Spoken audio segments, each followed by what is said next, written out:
સીતારામ, જય શ્રી કૃષ્ણ. આપણે વાગી ગયા છે સાંજના 6:30 અને અત્યારે આપણે ચાલુ કર્યું છે. તો સ્વાગત આપણા નવા બ્લોગમાં.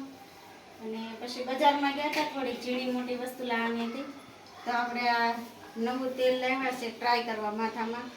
કેવું હશે તમે કહેજો કોમેન્ટમાં. અને એક નાની એવી સરસ મજાની કોમેન્ટ કરી દેજો, તો આપણે કોમેન્ટમાં નામ લેશું તમારું અને ગામ નામ સરસ રીતે લખજો, એટલે આપણે એમાં તમારું નામ જણાવશું. અને આજે કરવાની છે અમારે પૂરણપોળી, અને હિરલ બનાવે છે. તો હિરલે તૈયારી કરી નાખી છે બધી પૂરણપોળીની. તો એમાં ચણાની દાળ લેવાની હોય, પણ અમે ચણાની દાળ નથી લીધી, એટલે તુવેર દાળ લીધી છે અને ગોળ તૈયાર કરી નાખ્યો.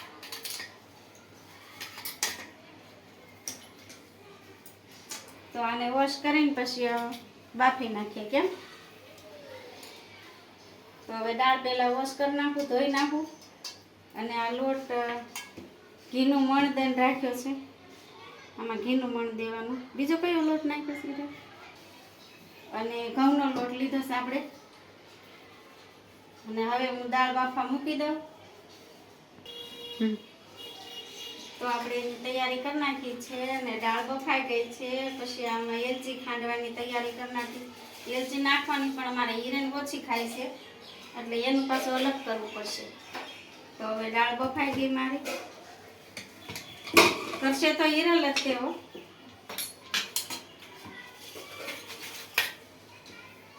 આવી રીતે દાળ જાડી જાડી બાફી નાખવાની.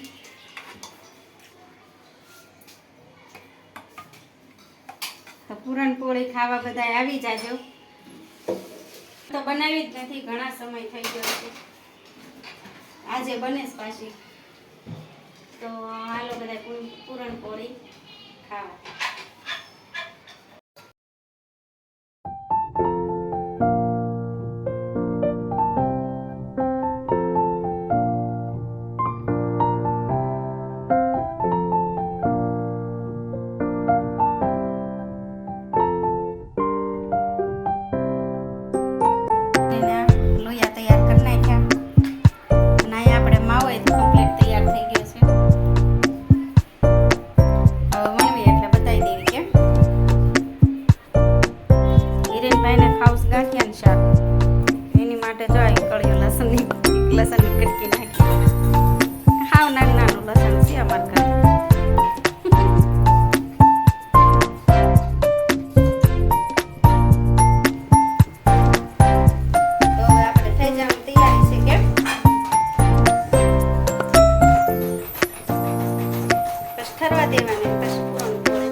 પછી ભગવાનના પૂરણપોળીનો થાળ ચારવાનો છે.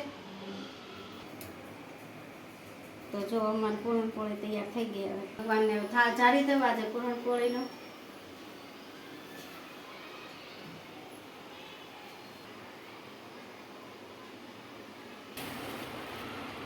દૂધ અને પૂરણપોળી મારા કાનાજી જમી લેશે.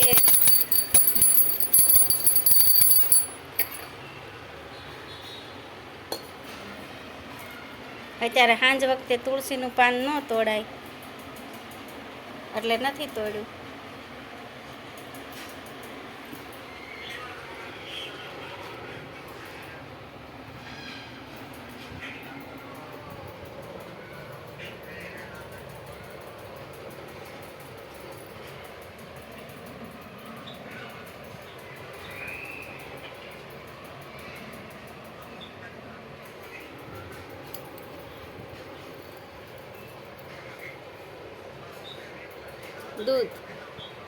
દૂધ અને પૂરણપોળી.